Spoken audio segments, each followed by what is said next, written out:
Baik teman-teman, setelah ini ada waktu 30 menit dulu. Ada Pak Dalang akan memberikan testimoni atau pengalaman beliau tentang penanaman padi dengan pola yang dipakai BSM tentunya. Untuk itu kita sambut Pak Dalang dengan tepuk tangan. Monggo Pak Dalang. Jadi mungkin teman-teman nanti akan banyak informasi tentang bagaimana menanam padi dengan baik dan kemudian kendala-kendala apa aja yang dialami ketika panjenengan nanti menanam padi. Baik Pak Dalang, waktu dan tempat kami persilahkan. Semoga. Terima kasih Pak Bambang. Bismillahirrahmanirrahim. Assalamualaikum warahmatullahi wabarakatuh. Namo Buddhaya, Om Swastiastu, salam kebajikan, rahayu, rahayu, rahayu. Bapak Ibu sekalian, pelatihan di BSM yang saya hormati, kami diutus untuk Pak Bayu ini untuk testimoni aja lah mengenai padi, Bapak Ibu sekalian, mengenai padi. Perkenalkan, nama saya Pak Dalang, itu aja dah untuk enaknya gitu. Nama asli di pedalangan saya Pak Dalang Jenggeleng Gontokusumo. Saya asli dari wilayah Magetan, Kabupaten Magetan, Jawa Timur. Saya tanam padi itu untuk ke-5 kali itu mungkin ya. Ke-5 kali, mulai pertama di pendapatan 6,5 ton. Ya, 6,5 ton. Sebelumnya Bapak Ibu sekalian, untuk melancarkan nanti acara ini saya dikasih waktu 30 menit Pak ya. Oke, terima kasih. 30 menit. Bapak Ibu sekalian, untuk masalah padi begini. Kemarin ada teman Bapak polisi, mungkin katanya Pak Pri yang mana ya Pak Pri? Oh, penjenan Pak. Itu Bapak siapa ya Pak, yang dari Pak Nur kan? Oh betul, itu kemarin tanya-tanya waktu sebelum pelatihan ke sini dan akhirnya saya arahkan ke sini Pak itu arahkan ke sini dan tadi ngebel di sini, tadi ngebel bahwa terakhir dapat 9 ton katanya Pak, dan itu ketan ya Pak ya, jadi enggak padi, ketan dengan harga sekarang berapa? 1 juta Pak. Bayangkan Pak, berarti 90 juta ya Pak, 1 hektarnya, luar biasa. Kalau padi biasa di tempat saya paling tinggi 7.000 Pak. Oh, di sana 1 juta ya Pak, luar biasa ini. Kalau saat ini berapa nih Pak? Berarti turun. MT pertama kemarin sampai 1 juta. Itu kering giling atau? Oh dari sawah. Ya. Bapak Ibu sekalian, begini. Sebenarnya kalau bicara masalah pertanian ya Pak Mustahil, khususnya padi ini kadang-kadang gini, sesuatu yang belum tersentuh, terutama anak-anak muda, tersentuh dengan bisnis yang sebenarnya sejak dulu kelihatannya untuk padi itu terpinggirkan gitu, terpinggirkan karena memang harganya ya wis ora harganya kurang, hasilnya juga kurang. Lah sekarang memang harus modern Pak, harus modern. Di tempat saya itu anak-anak muda yang mau terjun ke dunia pertanian khususnya padi itu sangat sedikit sekali. Kemudian orang yang mau nggarap sawah itu pun juga sedikit karena memang pekerjaannya kurang. Oleh sebab itu kalau di tempat saya Pak, ini testimoni aja. Di tempat saya untuk pembenihan itu untuk mengurangi orang ke 1 hektar itu Pak, di tempat saya untuk daud aja, tahu daud ya Pak? Itu mesti ada 10 orang minim itu. 1 hektar Pak. Tapi kalau di saya cuma 2 orang. Cukup 2 orang karena kami pakai tabel. Nah, pakai tabel. Nah caranya tabelnya seperti ini. Ini tabelnya gini. Ini bisa pakai kayu, kemudian di bawahnya itu pakai plastik. Kalau kita punya misalnya di depan rumah atau kanan kiri rumah ada plesteran seperti ini, udah cukup itu Pak. Sebenarnya cukup. Nah ini medianya, misalnya ini 1 meter, ini 2 meter gitu ya Pak. Kita sesuaikan dengan biasanya kalau kita 1 hektar itu berapa, monggo, karena di tempat-tempat itu beda-beda Pak. Kalau di tempat saya Pak, di tempat saya itu karena di sana itu subur, endut itu segini Pak, sampai segini. Jadi kalau bajak itu kadang-kadang sampai enggak bisa, ya ambles. Karena tiap sekali panen di sana pakai kombi sudah. Nah, pakai kombet itu. Nah, di saya tuh lebih pakai tabel seperti ini. Ini caranya gini. Sama Pak, untuk pembuatan benih sama, juga dikom. Nah, di sini untuk ngekom ini pakai ZPT sama obat nyamuk itu Pak. Obat nyamuk satu biji itu sudah cukup, 1 adah itu. Yes, terserah itu, pokoknya itu nanti dihancurkan dulu, dipakai air hangat. Ini untuk apa itu? Ini dimasukkan ke tong atau gimana, dimasukkan sini. Biasanya kalau di tempat saya ngekom itu sampai 1 hari. Ya 1 hari. Jadi pagi sampai malam, besoknya gitu Pak, dientas, sudah dientas. Nah, 1 hari sama ya Pak ya, sama ya.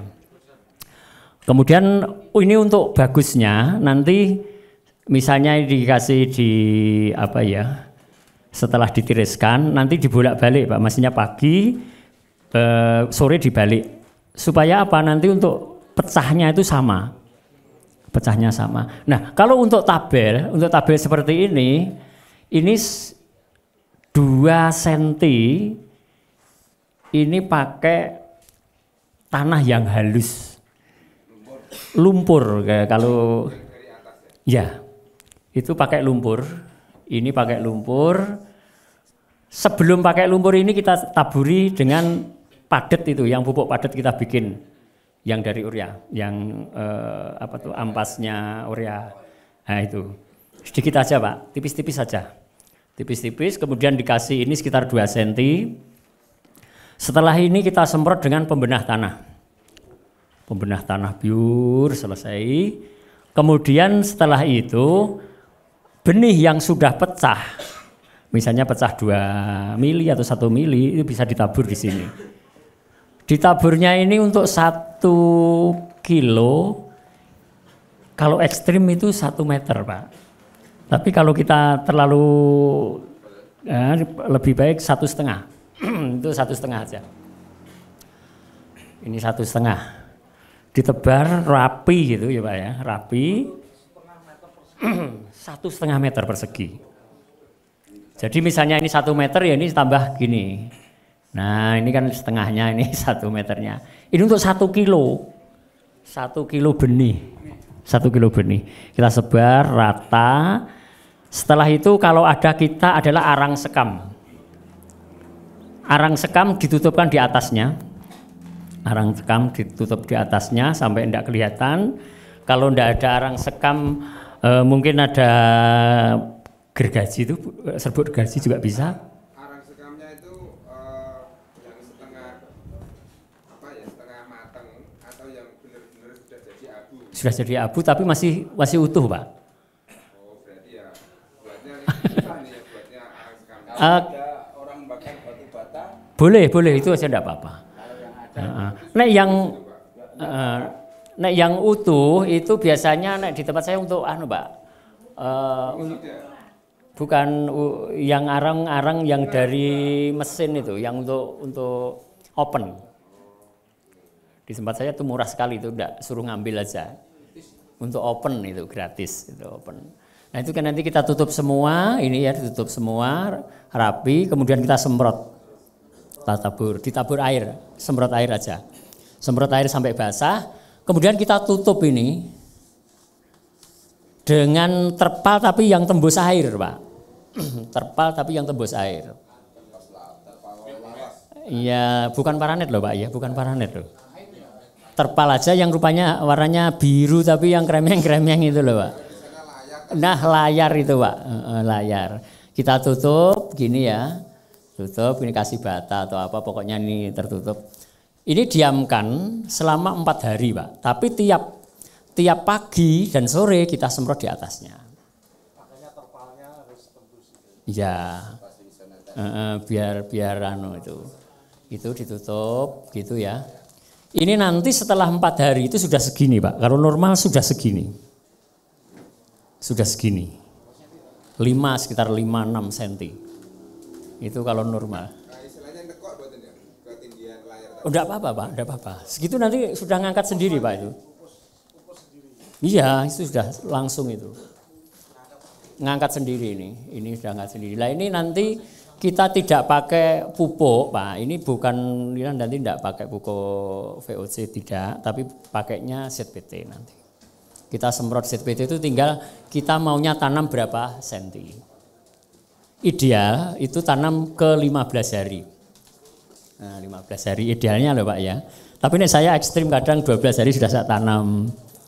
Gitu. Enggak apa-apa Mas. Ini enggak. Di sana ada yuyu, keong disemprot dulu. Nah, keong itu nanti bebek aja suruh hangat di situ enggak apa-apa lah. Nah, kalau udah seperti ini, sudah ini 15 hari tanam. Sekarang ke pengolahan tanah, ya Pak, pengolahan tanah. Sekarang gini, kadang-kadang kan orang bertani padi itu yang dia sangat sulit itu kan ke rumput ya Pak. Ya rumput. Rumput itu sebenarnya gini. Padi di umur 25 sampai 30 hari itu kalau normal Pak, itu sudah nutup. Sudah melengkung-melengkung gini. Nah, ini sudah mengurangi gulma. Dengan syarat satu, untuk pengolahan tanah harus sampai bagus benar. Harus benar. Di BSM pengolahan tanah itu pertama ya biasa lah Pak, kita bajak, kemudian kita buat pematang, gitu loh. Semua sudah, setelah itu kita semprot dengan pembedah tanah. Kalau tanahnya rusak sekali itu 2 kali, tapi kalau enggak sekali sudah cukup. Nanti kalau mau tanam. Tapi kalau tanah kita kelihatannya rusak keras itu Pak, ya 2 kali ini. Pematang ini sambil nunggu 15 hari kita tanam, kemudian nanti kurang 5 hari kan kita sudah ratakan lagi Pak, ratakan. Nah, ini gini, istilah Jawanya kalau nggaru yang terbagus tuh misalnya tangan gini Pak, endute itu gini, kita tarik ke bawah, kita tarik ke atas itu sudah kembali lagi harusnya. Itu berarti bagus. Ya ketutup itu, tapi kalau kita gini masih lubang aja ini berarti kurang bagus ini. Nah inilah sebenarnya sumber gulma. Gitu, gulma kita kalau ini tidak bagus ya nanti tumbuh lagi, itu yang terbagus. Kemudian setelah ini 15 hari, ini 5 hari kita ratakan, kemudian kita semprot dengan pembenah lagi. Ini nanti kalau bagus Pak, itu mesti ngelumut Pak. Di warnanya tuh ngelumut, hijau-hijau itu. Kemudian keluar seperti apa ya, seperti untuk cacing itu, ya seperti itu. Oke, ngoten niku. Sebelum tanam, setelah dikasih semprot pembenah tanah, kita tebar yang urea padat itu, yang NPK padat itu. Itu 1 hektar antara 50 sampai 60 melihat situasi tanah karena tanah kita kan tidak sama kadang-kadang. Yang kelihatannya kurang bagus ya dikasih. Sebelum tanam ini. Ya, sebelum tanam disebar semua 1 hektarnya itu. Setelah itu antara 2, 3 atau 4 hari baru kita tanam. Jadi seperti nenek moyang kita dulu, Pak. Sekitar 50 karung. Tinggal kita pengisian karungnya berapa, itu terserah itu. Itu kalau di tempat saya sudah ada, itu paling 30, 25 karena ini sudah terfermentasi. Ya, ada sekitar cukup. Kemudian setelah itu kita tanam. Nah, tanamnya kalau untuk yang kecil Pak, yang 15 ini kan beda sama yang tanam biasa, yang umur 25 tanam, itu kan beda. Nah ini setelah tanam Pak, tinggal tanamnya monggo legowo, jajar legowo juga boleh. Kalau bisa itu 1 atau 2 atau 2, 3 paling banyak. Kalau kita ekstrim 1 tidak berani ya 2 lah. Kalau 2 tidak berani ya 2, 3, nanti mati 1 masih. Ya, karena apa? Kalau sistem tabel ini itu biasanya mesti hidup. Biasanya malah mesti hidup, kuat ini. Kuat. Oh ya saya lupa Pak, ini tadi kalau sudah dibuka ya 4 hari dibuka. Ini semprotnya nanti cuman ZPT Pak. ZPT per 5 hari lah. Jadi cuma semprot 2 kali sudah cukup itu Pak. Terus kemudian kurang dari 3 hari sebelum tanam ini sudah kita gulung kan bisa Pak itu. Makanya saya bilang ini cuma 2 orang cukup itu. Ya gulung kak tiker itu, dan ini nanti dimasukkan ke lahan kita. Nah lahan-lahan ini sudah dikasih dulu supaya ini adaptasi dengan tanah yang akan ditanam itu. Ya paling 2-3 hari itu sudah cukup. Kemudian tanam. Lah penanaman kalau pakai yang 15 hari tanam itu setelah tanam langsung kita sat Pak. Airnya harus habis. Airnya harus habis sekitar 2-3 hari. 2-3 hari ini harus habis. Dikandung maksud apa? Ini supaya nanti bisa tumbuh baik. Ya, akarnya sudah bisa jalan bagus. Setelah itu baru kita kasih air lagi. Kering sekitar 5 hari. Ya 5 harian. Ya dikeringkan itu pokoknya hilangkan itu. Setelah tanam dikeringkan. Setelah tanam dikeringkan. Dikuras airnya harus anu. Dan kalau untuk tanam yang kecil ini Pak, ini harus rata. Jadi medianya harus rata. Jadi memang untuk padi itu agak runyik ya Pak. Karena apa? Padi itu kalau bagus di awal itu nanti di belakangnya lebih enak. Ya, gitu. Jadi ya terus kemudian di sini setelah itu nanti sama seperti SOP itu, Bapak bisa lihat nanti SOP untuk tanaman apa? Oh ya di YouTube saya juga ada, itu SOP-nya juga ada. Kemudian yang terpenting setelah ini disemprot nanti per 7 hari nggih monggo, 5 hari nggih monggo, semprotan pertama pakai VOC itu Pak ya. Kemudian nanti sebisa mungkin cuma sampai semprotan ketiga saja, setelah itu ZPT. ZPT fungi insek itu yang penting Pak. ZPT fungi insek. Nanti kalau ZPT fungi insek prakteknya sudah ada. Itu pakai itu semprotannya, paling bagus itu. Itu nanti sampai sekitar umur 40-an lah. Selesai, kita tunggu sampai bunting dulu. Sampai bunting baru nanti dikasih KCL. Terakhir hanya KCL. Kalau kita punya ZPT buah ya buah. Nah di era yang pertama, di era yang ke 7 hari HST tanam sampai ke 30 itu enggak apa-apa. Kalau kita punya apa itu ZPT daun campur juga enggak apa-apa. Kalau enggak itu juga sudah cukup. Nah itu. Ini SOP dasar Pak ya, SOP dasar yang saya katakan ini SOP dasar. Itu waktu pertama saya aplikasikan itu kita dapat 6,5 ton. Itu pertama.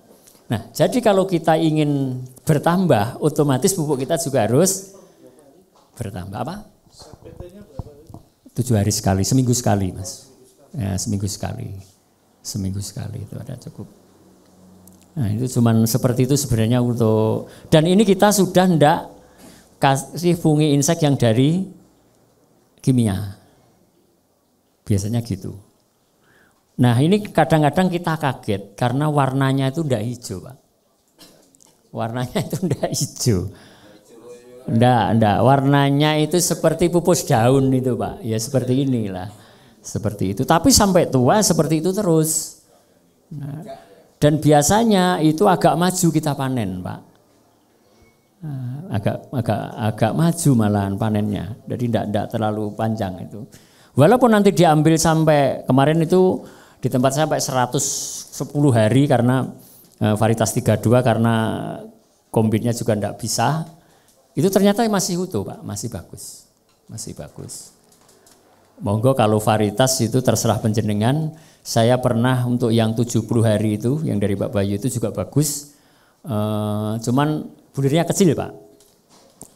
Di sana yang terbagus itu Logawa sama 32. Nah, itu varietasnya di sana. Karena tanah itu kan beda-beda Pak. Monggo sing penak sing dimawon, nggih. Itu yang terbagus itu. Nah, ini sebenarnya saatnya untuk anak-anak muda masuk ke dunia ini. Yang paling bagus bisa menstabilkan untuk apa itu? Produk sama kalau ini dibuat beras sebenarnya masih laku Pak. Masih untung kita. Masih untung.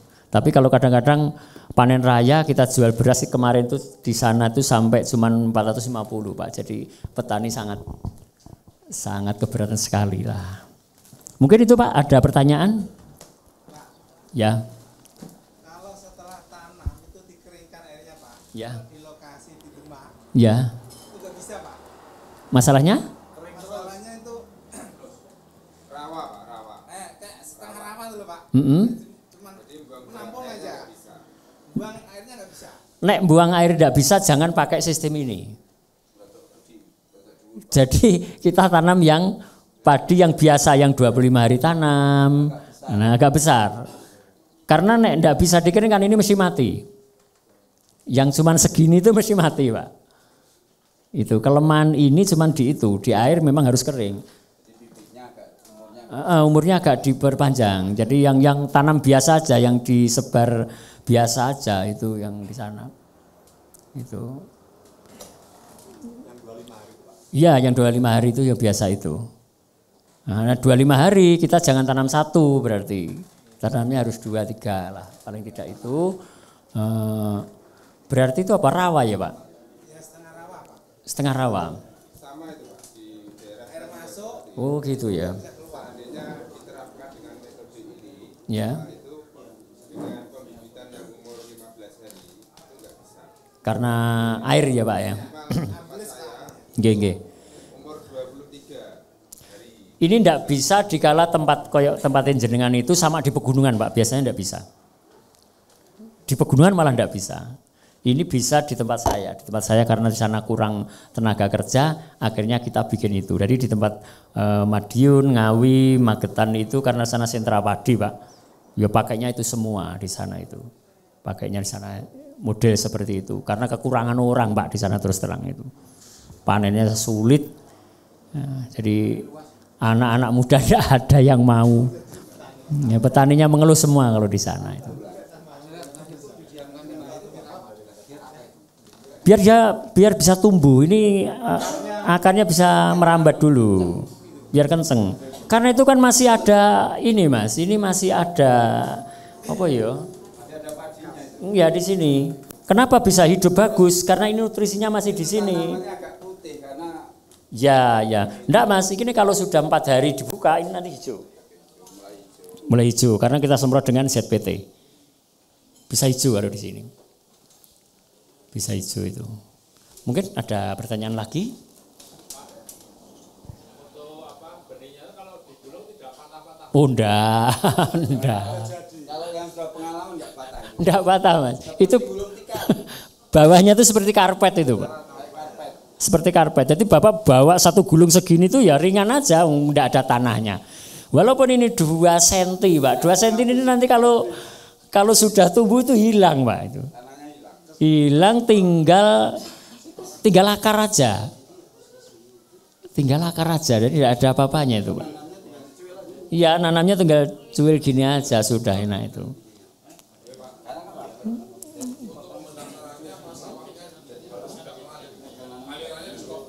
Ya di stop dulu Mas. Jadi nek bisa itu nyemek-nyemek lah. Nyemek-nyemek itu disemprot untuk pembedah tanah.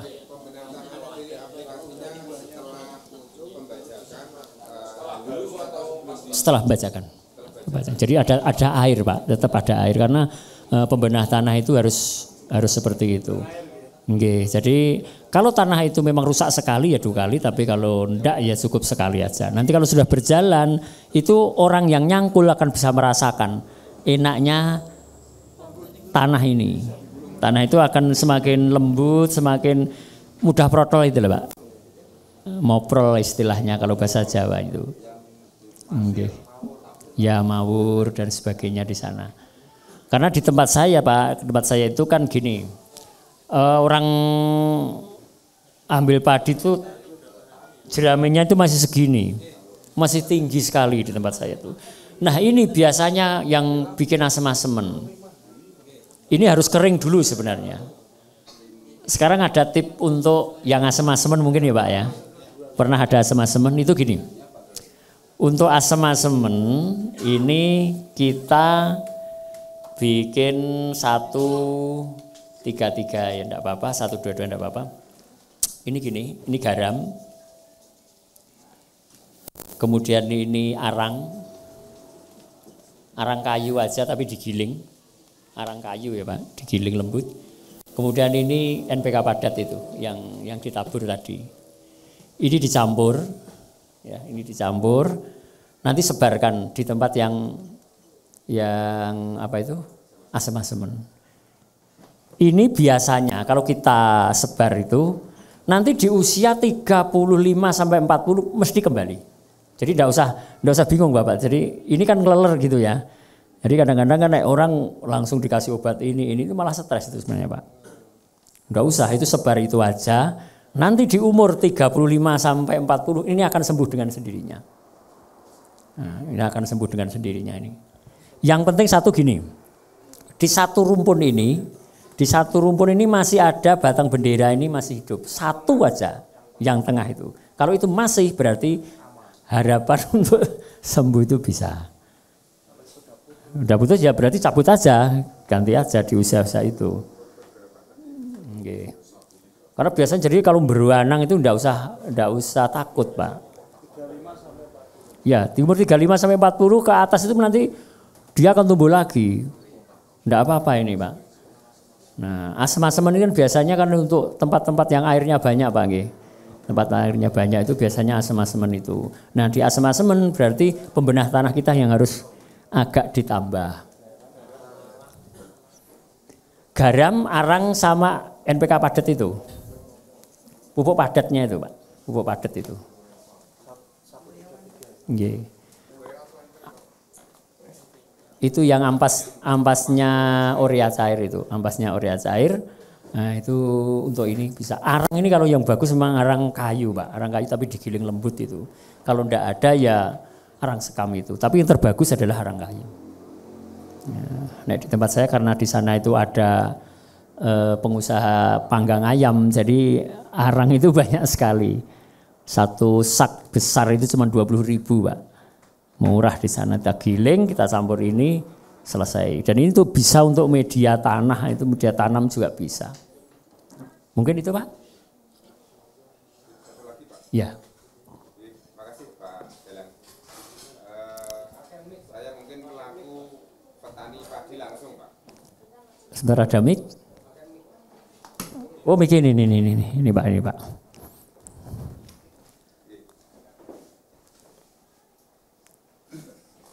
Kamu nih Mas. Tes, nggih. Nggih, terima kasih atas waktunya Pak Dalang. Saya termasuk salah satu pelaku petani padi. Padi ya, betul.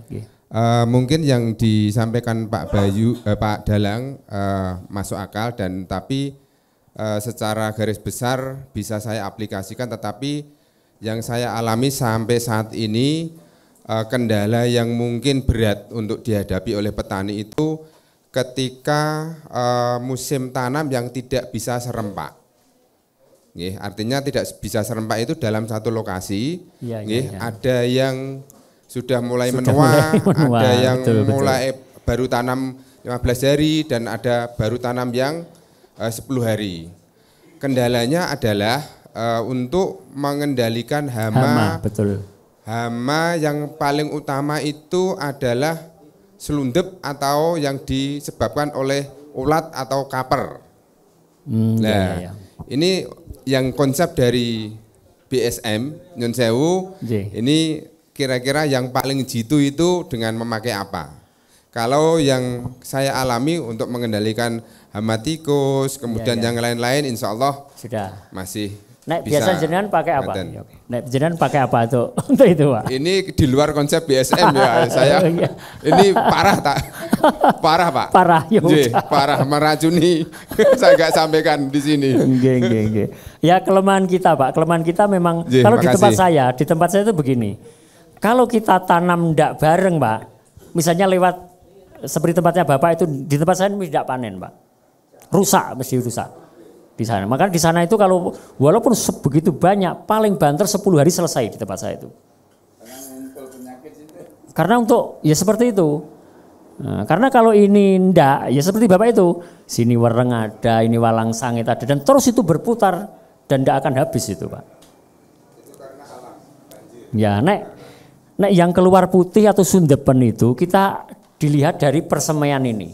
Kalau di persemaian yang biasa, yang manual pun itu di situ ada kaper, itu pasti nanti tumbuh mesti ada putihnya. Pasti itu, Pak. Diingat-ingat pokoknya kalau kita menyemai ini ada kaper 1 atau 2 pun, walaupun itu kita sudah semprot mati, nanti kalau kita sudah istilahnya jebul parin ini mesti putih ya. Ini yang kadang-kadang orang bilang, ini gimana Pak kalau keluar kok putih, ini obatnya apa? Nggak ada itu obatnya, karena itu dari pratanam, pra-awal. Ya, jadi kita tidak bisa kalau itu. Jadi makanya jangan sampai di saat kecil ini kita ada kaper, Pak. Kaper itu bisa terjadi karena tanam yang tidak sama itu tadi. Jadi kita tanam gini belum, ini mesti ada ke situ. Jadi hama itu hanya muter aja, Pak. Nah ini yang harusnya kesepakatan sama petani yang lain, Pak. Paling tidak misalnya kita 2 hektar atau 3 hektar, ya sekelompok itu, Pak. Mbak nek sangel ya sembuh angel kuwi iso angel. Kalau dari BSM pemakaiannya untuk ZPT Bung Insek. ZPT Bung Insek itu makanya dari awal tadi saya suruh sudah ada ZPT Bung Insek, kemudian nanti ditanam awal itu harus ada Bung Insek terus, itu untuk pengendalian itu. Saya kira itu Pak, karena waktunya sudah cukup ini. Nanti kalau tanya-tanya di pas waktu. Ya apa wis? Ini Pak, di tanah di tempat saya, mata air Pak, irigasi. Ya. Kalau ada, ya ada, kalau nggak ada, kalau lagi ada banjir, kalau nggak ada kering. Tapi di situ curah hujan cenderung tinggi tempat saya Pak, lereng Gunung Slamet. Ya. Tapi begitu ada air bablas, nggak bisa menyimpan, gitu loh Pak. Dan tanahnya ini itu nggak bisa tahan air, nggak bisa. Dia basah tapi nggak bisa menahan. Soalnya saya baca atas ya Pak, pindah yang ke bawah, atas bunyi. Seterusnya begitu. Oh berarti tanahnya beda tuh Mas. Tanahnya beda. Sono terkenal namanya tanah grubu Pak Ayas. Biasanya di sana pakai padinya apa? Padinya sono maunya Pak. Cuman untuk tonase ya. Dapatnya 1 hektar? Saya setengah hektar, 2 ton aja udah gaiban. Coba dengan sistem BSM ini. Dicoba. Di sana kan belum itu Pak ya. Nah, dicoba nanti kalau ada kendala bisa hubungi saya. Nggih, ngaten nggih. Wah, nanti teman-teman kan bisa tanya Pak Bambang, bisa, udah gitu aja ya. Terima kasih Bapak Ibu sekalian, ini yang bisa saya sampaikan, kurang lebihnya mohon maaf. Bila taufiq wal hidayah. Assalamualaikum warahmatullahi wabarakatuh.